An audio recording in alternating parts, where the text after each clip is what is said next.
Hello everyone, Snowflarky Zemos here today with my Machina Trap Control deck profile.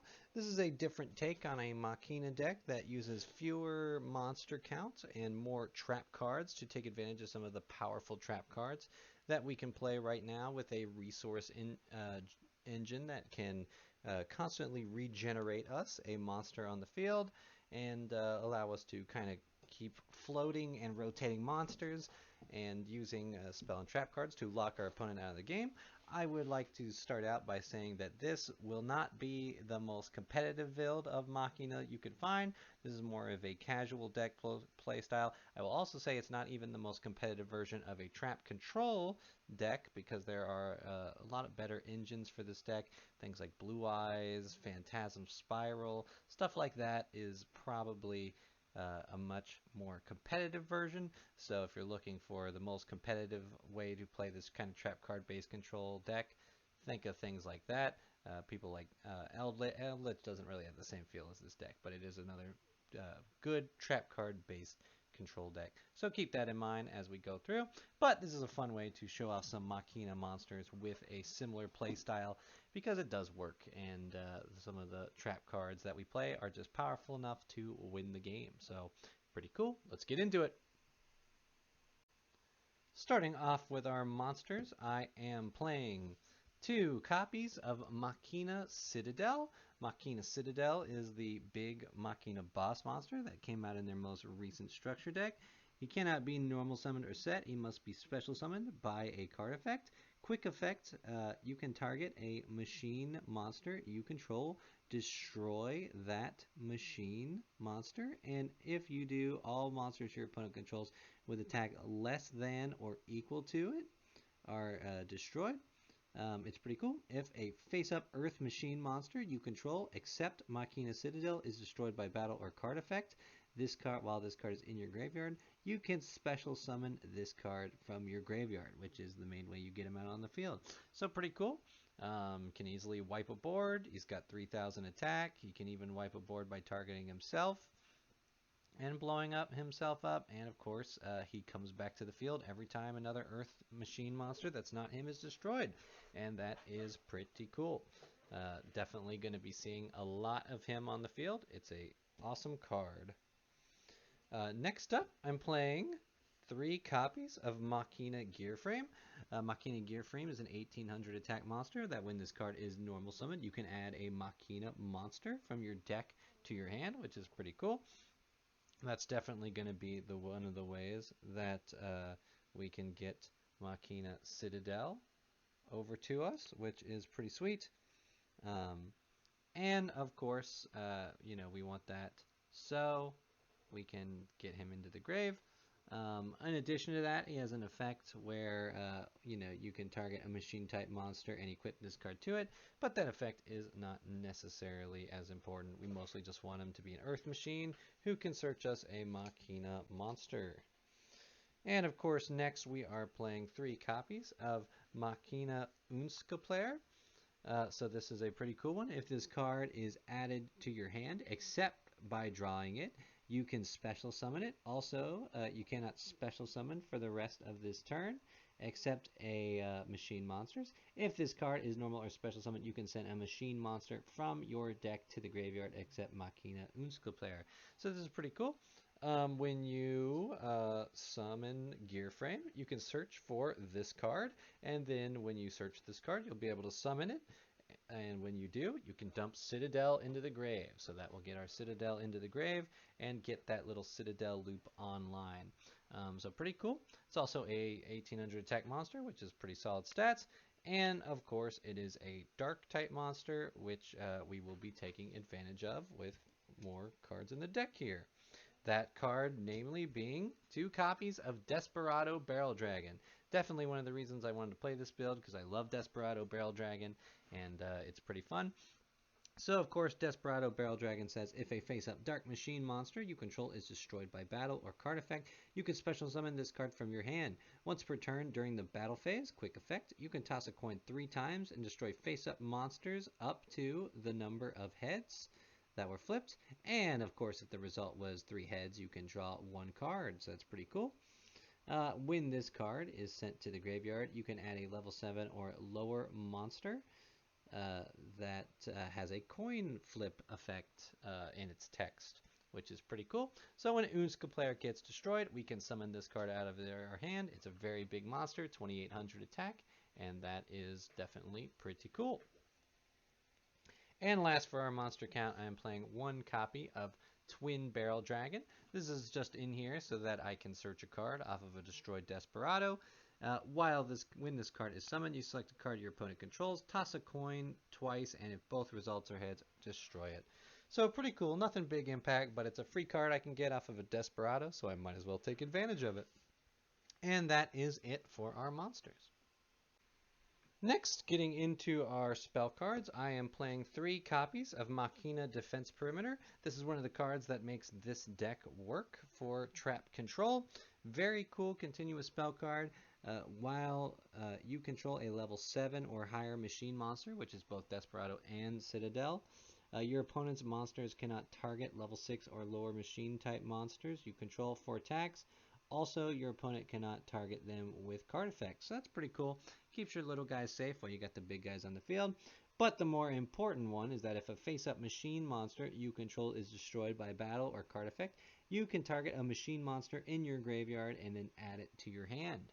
So what this does is allows us to create a loop where if we have Citadel in the grave and we have Gear Frame on the field, when Gear Frame gets destroyed, this Machina Defense Perimeter will allow us to add this card back to our hand, and at the same time, Machina Citadel will summon itself onto the field, and of course, if Citadel gets removed, it'll go to the graveyard, but we have a Machina Gear Frame from our hand to play, get its effect, and of course, when this card is destroyed, we'll be getting Citadel out again, and as long as it's not, happen twice on the same turn, Machina Defense Perimeter will then again add this card, and we can basically keep looping that as long as they don't out it, as long as they don't out the full line more than once per turn, which is pretty cool. That can also be done with Unskulper and Desperado Barrel Dragon, where if Unskulper is destroyed, you can add Unskulper back to your hand, and you could special summon Desperado Barrel Dragon onto the field, and then if Desperado is destroyed on another turn, of course, you'll be able to add it back to your hand as well, and you'll have Unskulper ready so that it can be destroyed and become Desperado again. So that's kind of the basic loop of how it all works. Citadel will be your most reliable target, but Desperado is possible to loop too. So it's a pretty cool card. Very big fan of it. Play it in my Dark Machine, my Barrel Dragon deck as well, and definitely is the key to letting this, loop exist. Next up, I'm playing 3 copies of Pot of Extravagance. We banish 3 to 6 extra deck cards face down to draw a card for every 3 that we did. So we basically banished 6 extra deck cards to draw 2, which is not a big deal. We're not going into our extra deck pretty much at all in this, since it's not really a deck that can combo or anything. So we're going to just use it to draw cards. Next up, I'm playing 2 copies of Pot of Duality for consistency. I don't want 3 of this card because there is that special summoning Unskulper thing that I want to start things off. But afterwards, if there's a turn where I can see that I'm not going to be special summoning, which does come up, I can use Pot of Duality to dig for a specific card from my deck that would be most powerful, revealing the top 3, adding 1 to my hand, and shuffling the rest back in. In exchange, you can't special summon, which isn't that big of a deal. And for the last spell card, I'm playing a Fury of Karyu Shin. This is a spell card that adds Torrential Tribute from the deck to our hand. Torrential Tribute is very powerful, so a card that can search it is definitely welcome. It has a secondary effect that protects water monsters from being destroyed by card effect, but irrelevant in this deck. Mostly we're just using it as a Torrential Tribute Searcher, which is good enough for me. And that is it for the spell cards. Next, getting into our trap cards, I am playing 3 copies of Skill Drain. This is pretty much the main win con of the deck because Skill Drain does not punish this deck very hard after it has set up. Skill Drain is a trap card where we pay 1,000 life points to negate the effects of all effect monsters while they're face up on the field. And when monster effects are negated, the stats become way more important, and a resummonable monster with 3,000 attack is pretty sick, as well as a way to constantly loop a 2,800 attack monster. Both of those are pretty awesome, and with Skill Drain, they'll become a lot more powerful. and that is pretty sick. Um, Skill Drain can just win so many matchups because monster effects are so important that when you turn them off, a lot of decks just can't play, and you'll take advantage of that to beat them down with the big monsters that are not hindered in your deck. So while we have 3 Skill Drain, this is definitely the kind of thing that'll make this work. Decks like this won't really be able to get any wins once this card is gone. But we'll take advantage of it while it's here. Next up, we're going to play 3 copies of Torrential Tribute. Since we have a way to kind of resource loop our monsters, a card that blows up the whole board is pretty good, especially one like Torrential Tribute that we can use reactively to our opponent. When they're in the middle of a combo, you could Torrential at the right time and interrupt it, getting rid of precious extra deck fodder material for them, as well as potentially ending their turn if you do it at the right time. And a lot of, it gives you a way to trigger Citadel, and if you blow up your own monsters, it's not a big deal because you can use Defense Perimeter to get resources back so that you don't really lose anything. So, all pretty good stuff. Torrential Tribute is a great card, one of the best trap cards around, so we play it. Next, a Floodgate that I'm playing for this deck, Rivalry of the Warlords. Everything we have in this deck is a machine, so with a copy or 2 of Rivalry, you can win some matchups where monsters are of all sorts of types, because basically Rivalry of the Warlords says each player can only control monsters of one type, and they would have to send all others to the graveyard if they controlled until they control only one type. So pretty good. Any matchup that has multiple types will really hate this card, and a lot of just decks that combo off into extra deck boards will hate this because it usually requires extra deck monsters of several different types. So pretty cool card. Can be very powerful, although some matchups it may not be as powerful, so you'll have to side it out. Next, I'm playing 2 copies of Summon Limit. Summon Limit is a trap card that says neither player can summon more than 2 times per turn, which is pretty cool. This card is really good with Torrential because you can Torrential Tribute at a specific time after they've summoned 2 cards, then flip Summon Limit and their opponent will have to end on an empty board. Pretty cool, especially if you got a Citadel out of your Torrential Tribute and then have an open board to poke them for 3,000. Very awesome. It's a pretty good card. Pretty good Floodgate. Next, I am playing 3 copies of Solemn Strike. Solemn Strike is a counter trap card that we pay 1,500 life points to either negate a monster effect or a special summon, which is pretty cool. Another good card with Summon Limit, because if your opponent's summoned twice and then they go into an extra deck monster, you can strike that monster, and then of course you can afterwards flip Summon Limit, and that will make it so your opponent basically has to pass their turn. They can't summon any more monsters. So pretty cool. Definitely a very useful card. Next up, we got 3 copies of Solemn Judgment, another great trap card for any trap card based deck. Pay half your life points to negate a summon or a spell or trap card activation. Pretty good. This mainly, its best use is to protect your floodgates. Something like Skill Drain that your opponent's going to have a real hard time with. When they draw that out, they're going to be really excited to get rid of it, only for you to say no. And then if they only have a few amount of outs to Skill Drain, and they can't play them because of your Solemn Judgments, they'll just lose the game, which is pretty powerful. Solemn Judgment is really good in conjunction with Floodgates. Next up, I'm playing 2 copies of Lost Wind. You target a face-up special summon monster on the field. Its effects are negated. Also, its original attack is halved. So if your opponent does have a big monster that is contesting even your big monsters, it usually was special summoned, and usually halving its attack will do what you need it to do. But what's nice about this trap card is that if it is in your graveyard and your opponent special summons a monster from the extra deck, you can set this card but banish it when it leaves the field. So it has a little recursion as a trap card that's very nice, and it will take advantage of it. There might be, certain matchups. If you have certain matchups you're up against, this is definitely a slot, though, where you could side in or replace with a more specific trap card counter to a deck that you encounter a lot at your local scene. And last, I'm playing 2 copies of Heavy Storm Duster.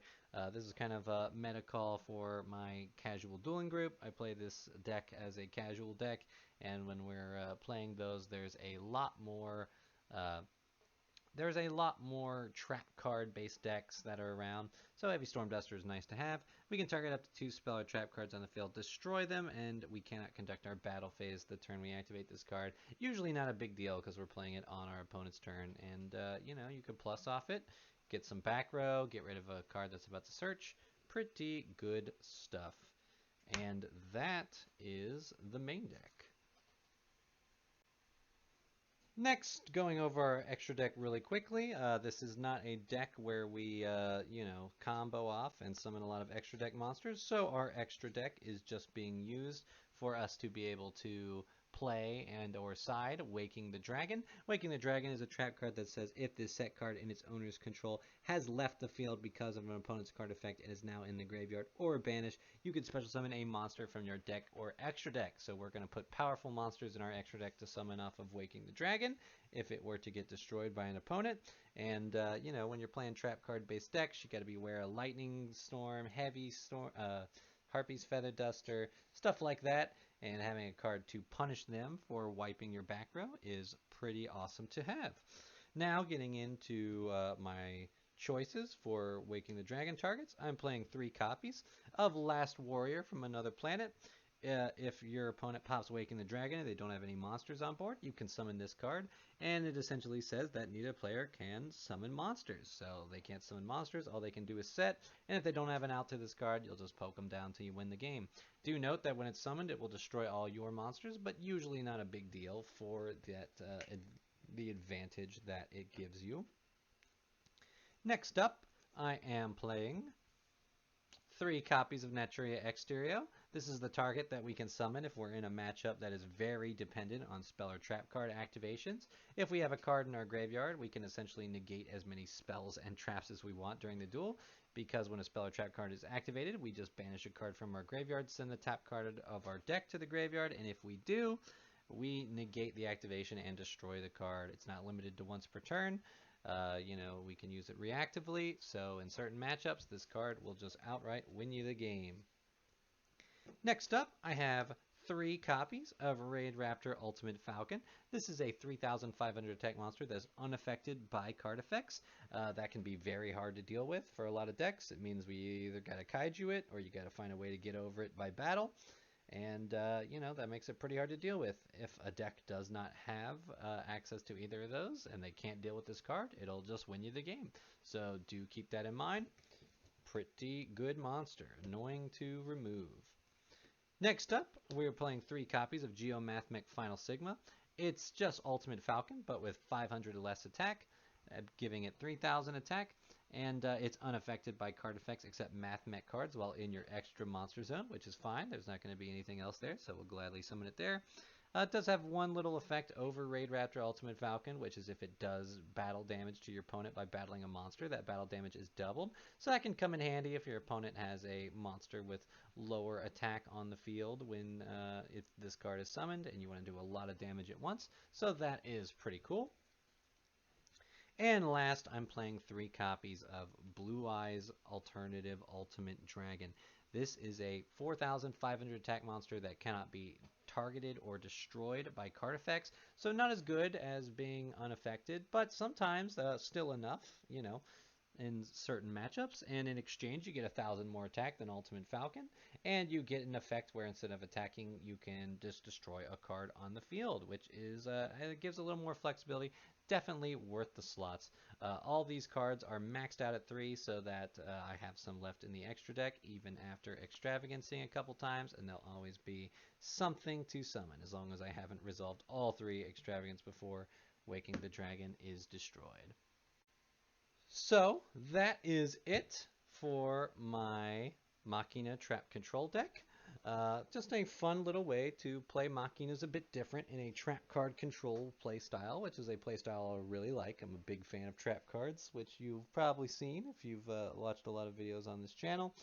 And, just a different way, very accessible, very easy to do. And, and my casual duel night, the deck was getting me enough wins that I figured it was worth showing off. Essentially, the floodgates are pretty powerful and can boost a lot of decks, and I'm going to take advantage of them while we have them at where they are at on the current format's forbidden list. So pretty cool. Let me know what your favorite Machina card is in the comments below, and let me know what you're doing with Machinas. I appreciate you checking out the deck profile, and I will catch you folks in the next one.